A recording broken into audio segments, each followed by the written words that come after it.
Hello, everyone, and welcome to our virtual tour of one of the most iconic buildings in the United States, the Supreme Court Building in Washington, D.C. Completed in 1935 and designed by architect Cass Gilbert, this monument stands as not only the highest court in the land, but also as a powerful symbol of justice, democracy, and national identity. Heavily inspired by ancient Greek architecture, particularly the temples of the classical Athens, the building draws a direct visual and ideological line from the classical antiquity to the modern American Republic, according to the description of Delphi. Today, we'll journey through 5 unique stops in and around this building, drawing connections between artistic expression and social meaning. We begin our tour at the grand front entrance. Here, a sweeping staircase leads to an elevated platform where 16 Corinthian columns rise in dignified harmony.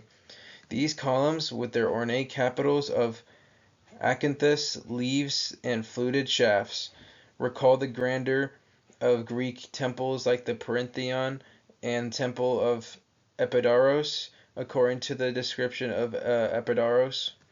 While Corinthian columns were less common in ancient Greece than the Doric or Ionic centers, they were still symbolized elegance and ceremonial authority, like the temples of Athena or Apollo.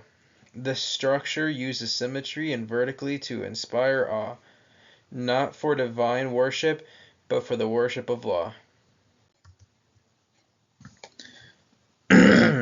Looking upward, we encounter the sculptured pediment. In the center sits the Liberty enthroned, flanked by allegorical figures representing order, authority, and counsel. This symmetry, balance, and idealized human forms recall the pediments of Greek temples that told stories of divine judgment and justice, according to archaeological sources. In the Supreme Court's case, the figures silently articulate American legal ideals. During the 1930s, such imagery borrowed heavily from the ancient Greece to promote strength and civic endurance, much like the moral messages conveyed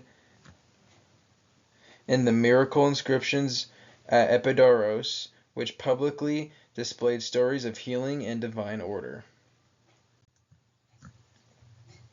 Let's move into the Great Hall, with its coffered ceiling and marble busts of former Chief Justices. The space evokes the ceremonial grandeur of a Greek stoa, a long colonnaded hall used for civic gatherings in Athens, according to the geography reading. This architecture promotes not only movement but reverence. As in Greek sanctuaries, marble is used to elevate the space beyond the mundane. Ancient temples commemorated cultural heroes and city founders in stone. The Supreme Court Hall performs a similar function, immortalizing the American legal legacy, just as the Pindar Odes praised human excellence elevated by divine favor. Outside, the large plaza in front of the court calls to mind the Athenian Agora, the heart of public discourse in ancient Greece. This space isn't merely decorative, it has functioned as a platform for rallies, vigils, and public assembly. Its openness invites democratic participation, just as the Agora did in the 5th century BCE, according to the Republic.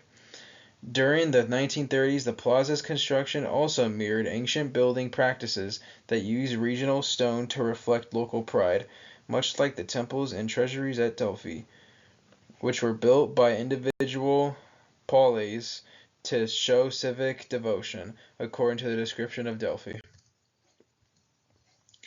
Now we enter the courtroom, the nucleus of American legal interpretation, with its raised bench, deep red drapery, and friezes depicting lawgivers from different cultures. The room structure and ornamentation call back to ancient Greek courtrooms like Halianina in Athens. The use of space to elevate the judges mirrors how authority was spatially reinforced in ancient settings, according to the Athenian constitution. While the courtroom has grown more inclusive over time, its visual DNA, much like ancient legal chambers, still emphasizes stability, hierarchy, and tradition. As our tour concludes, it's clear that the Supreme Court building is a modern monument with ancient roots. From Corinthian columns to symbolic pediments, its form borrows liberally from classical Athens, yet it also functions in a modern context, addressing contemporary legal and social concerns.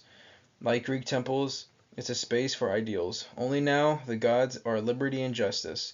Thanks for walking with me through this architectural journey. I hope you now see the Supreme Court not only as a seat of the law, but as a living tribute to ancient Greek thought according to archaeological sources.